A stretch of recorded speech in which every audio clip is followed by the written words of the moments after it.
आज एक special point जो मेरे पास कई लोगों के सवाल आते हैं कि भाई सर मैं शॉप तो करना चाहता हूँ, लेकिन शॉप मेरे को अपनी लेनी चाहिए या किराए की लेनी चाहिए? इसके ऊपर ज़रा मुझे बताएँ, क्या फ़ायदा किराए की लेने में है, क्या नुकसान अपनी लेने में है या क्या फ़ायदा है अपनी लेने में? थोड़ा-सा इसको आप मुझे डिस्क्राइब कर देवें, जिससे मैं अपने काम को आगे बढ़ा सकूँ।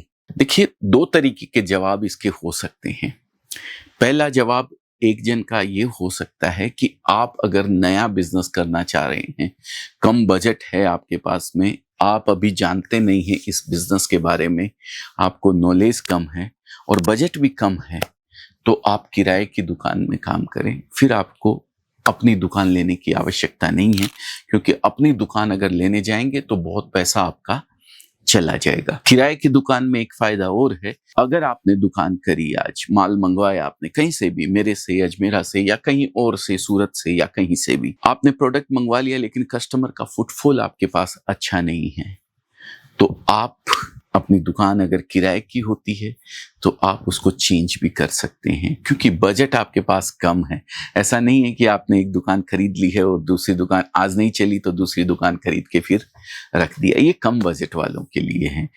बहुत सारे प्लस भी हैं, बहुत सारे माइनस भी होते हैं इन सब चीज़ों के, लेकिन दोनों डिपेंड करते हैं अपनी अपनी आर्थिक स्थिति के ऊपर, ज़्यादा चीज़ निर्भर करती है। आर्थिक स्थिति अगर मजबूत है आपकी, पैसे की कोई प्रॉब्लम नहीं है, तो अपनी दुकान का भाड़ा अगर आपको नहीं पे करना है, तो आप कॉस्टिंग कम में अपने कपड़े को बेच सकते हैं, कोई दिक्कत नहीं है। आपकी दुकानदारी अच्छे से सेट हो सकती है। जो चीज़ आप 100 रुपए की लेके जा रहे हैं, उसमें भाड़े का भी आपको जोड़ना पड़ता है अगर भाड़े की दुकान होती है तो। लेकिन अगर घर की दुकान है तो शुरू में आप रीजनेबल रेट में बेच के भी, कि किसी को भाड़ा देना नहीं है, किसी को ब्याज देना नहीं है, तो कोई टेंशन नहीं है। भई अपनी दुकान है, सब कुछ अपना है। 10 रुपया बचेगा, 5 रुपया बचेगा, 1 रुपया बचेगा, जो बचेगा अपने घर में आने वाला है। आप अगर दुकान अपनी खरीदने जाएँगे तो ब्याज ही आपका ज़्यादा लगेगा, जबकि रेंट कम में आपका सेट हो सकता है। ब्याज की गिनती की मैं ये कह रहा हूँ। हाँ, एप्रिसिएशन आपको नहीं मिलता है, दुकान की कीमत बढ़ेगी तो वो फिर आपको मिलने वाला नहीं है, वो दुकानदार को मिलेगा। तो ये चीज़ थोड़ा-सा ध्यान रखने लायक बात है। दूसरी चीज़, एक और क्वेश्चन आप लोगों के आते हैं कि भई सर मेरे पास पैसे की व्यवस्था नहीं है, क्या मैं लोन लेके अपने बिज़नेस को स्टार्ट करूँ? तो मेरी हाथ जोड़ के आपसे विनती है कि भई ऐसा बिल्कुल भी प्रयास ना करें। जिसका बिज़नेस ऑलरेडी सेट है, आप 5 आइटम बेच रहे हैं और कमा रहे हैं उसके अंदर। 5 आइटम इन द सेंस आपने साड़ी की दुकान कर रखी है, साड़ी की दुकान आपकी सेट है, आप उसमें अपनी बेच रहे हैं और कमा रहे हैं, खर्चा भी निकल रहा है, सब कुछ ठीक है।